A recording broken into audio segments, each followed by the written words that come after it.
दोस्तों इस वीडियो में हम लोग क्लोज रीडिंग को ठीक से समझेंगे जो कि न्यू क्रिटिसिज्म से जुड़ी हुई है। बहुत ही इंटरेस्टिंग वीडियो होने वाली है। शुरू करते हैं, मिलता हूं इस वीडियो के एंड में। दोस्तों क्लोज रीडिंग को समझेंगे इस वीडियो में। ये एक लिटरेरी प्रैक्टिस होती है जिसमें टेक्स्ट को बहुत ही ध्यान से, टेक्स्ट क्या होता है, चाहे एक पोएम हो चाहे एक नोवेल हो, लेकिन ख़ास तौर पर पोएम ही होती है, छोटी होती है, बहुत सारे मीनिंग्स निकलते हैं, इसलिए पोएम को ही हम लेते हैं। स्टॉपिंग बाय वुड्स ये एक पोएम है रॉबर्ट फ्रॉस्ट की।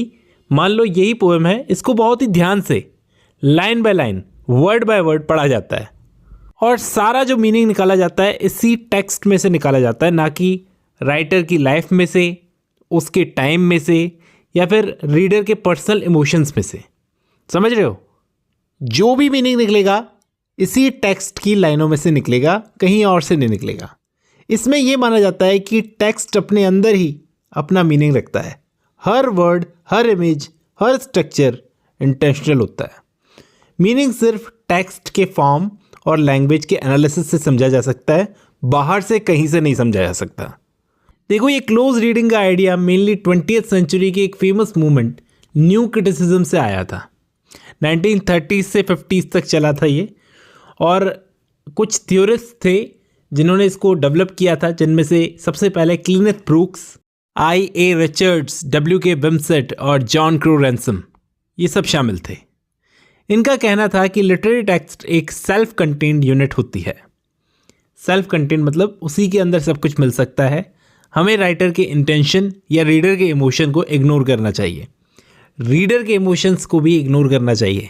जबकि रीडर रेस्पॉन्स थ्योरी क्या बोलती थी कि रीडर के इमोशंस, रीडर जो पढ़ता है, रीडर का बैकग्राउंड, ये सब चीज़ें इंपॉर्टेंट होती है। रीडर कैसा फील करता है, ये रीडर को भी नेग्लेक्ट करते हैं।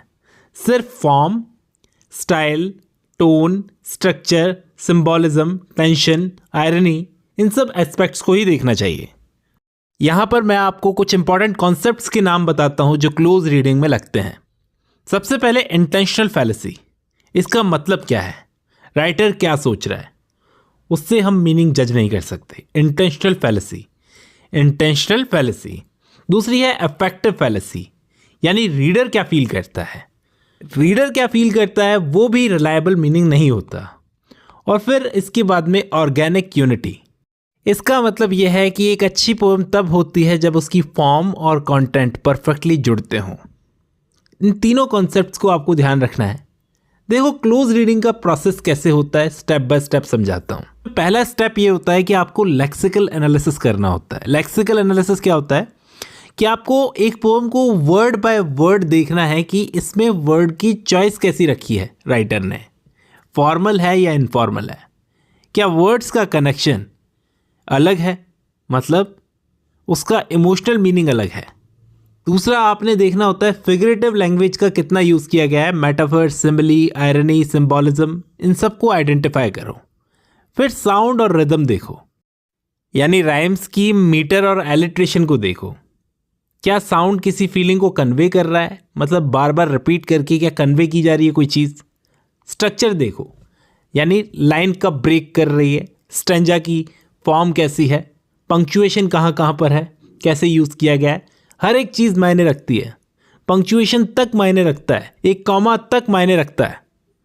फिर देखो आप एम्बिग्विटी और टेंशन को, क्या कोई लाइन डबल मीनिंग रख रही है, क्या आयरनी है, क्या कॉन्ट्राडिक्शन है।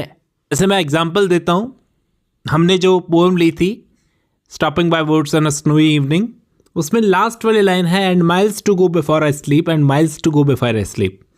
क्लोज रीडिंग क्या करेगा, ये देखेगा कि लाइंस रिपीट क्यों हुई है, क्या ये रिपीटेशन किस चीज़ पर जोर डालना चाहता है।